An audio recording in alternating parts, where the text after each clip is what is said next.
அனைவருக்கும் வணக்கம். நீங்கள் நம்ம சேனலுக்கு புதுசுன்னா பக்கத்தில் இருக்கிற பெல் பட்டன் அமைத்தி சப்ஸ்கிரைப் பண்ணிக்கோங்க. இந்தாங்க காப்பி குடிச்சிட்டு சீக்கிரம் ரெடி ஆகுங்க. ஆமாம், நாம் எங்கே போகிறோம்? ஸ்கூலுக்கு போகணும். ஸ்கூலுக்கு போகிற வயசா இது? அட அட்மிஷன் ஆரம்பிச்சிட்டாங்கல்ல, சீக்கிரமாக போனால் ஒரு சீட்டை வாங்கிடலாம். ஆஹா, கட்சி சீட்டை கூட வாங்கிடலாம் போல இருக்கு. ஆனால் இந்த கான்வென்ட் சீட்டை வாங்குறது எவ்வளோ கஷ்டம். அட யோசிச்சுட்டு இருக்காம கிளம்புங்க சீக்கிரம். ஏண்டி, என்னமோ காயலாங்கடிக்கு போகிற மாதிரி ஈஸியாக சொல்கிற. கான்வென்ட்டில் சேர்த்து செலவு செய்கிறதுக்கு பதிலாக குழந்தைய கனடாவுக்கு அனுப்பி படிக்க வச்சிடலாம். அட பேசிட்டே இருக்காம கிளம்புங்க, கூட்டம் வந்துட போகுது. A few moments later. ஆ, என்னது வீட்டு முன்னாடி இவ்வளோ பெரிய கியூ நிற்கிது?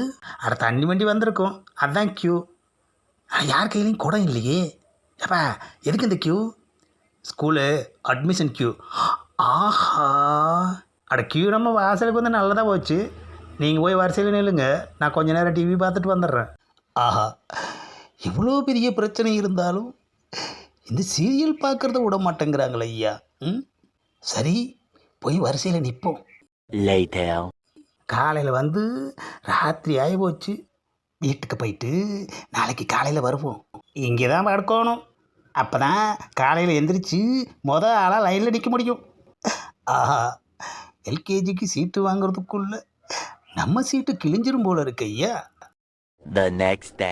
சீட்டு வாங்க வந்ததுங்களா, எப்படி படுத்து கிடக்குது பாரு. எழுப்புவோம். ஏமா எழுந்திரிமா. நான் எந்திரிச்சு என்னங்க செய்ய போகிறேன், நீங்கள் தானே எல்லா வேலையும் செய்கிறீங்க. ஒரு காப்பி போட்டுட்டு எழுப்புங்க. டிஃபன் என்ன செய்யணும்னு அப்புறமா சொல்கிறேன். ஏமா, இது ஸ்கூலுமா, எந்திரி. Later. சரி வா, உள்ளே போவோம். அப்பாடா, பிரின்ஸிபல் ரூமுக்கு வந்தாச்சு. A few moments later. என்னது, 1,00,000 டொனேஷனா? என் கல்யாணத்துக்கு 50,000 தான் என் வரதட்சணை கொடுத்தாங்க. நீங்கள் அதுக்கு மேலே 50,000 போட்டு கேட்குறீங்களே, இது நியாயமா? இது சாதாரண ஸ்கூல் கிடையாது. அது நீங்கள் கம்முன்னு இருங்க. நீங்கள் சொல்லுங்கள் சார். நோட்டு, புத்தகம், pencil, rubber, bag, uniform, shoe, socks, belt, identity card, exam fees, extra fees, special fees, tuition fees, அப்புறம் அந்த ஃபீஸு இந்த ஃபீஸு, எல்லா ஃபீஸும் சேர்த்து. வேண்டாம் சார், சொல்லாதீங்க. கேட்டால் ஹார்ட் அட்டாக்கே வந்துடும் போல இருக்குது. சுருக்கமாக சொல்லப்போனால் நீங்கள் குழந்தைய குளிக்க வச்சு அப்படியே அனுப்பிட்டா போதும். சட்டி பனியன் போட வேணாமாக்கும்.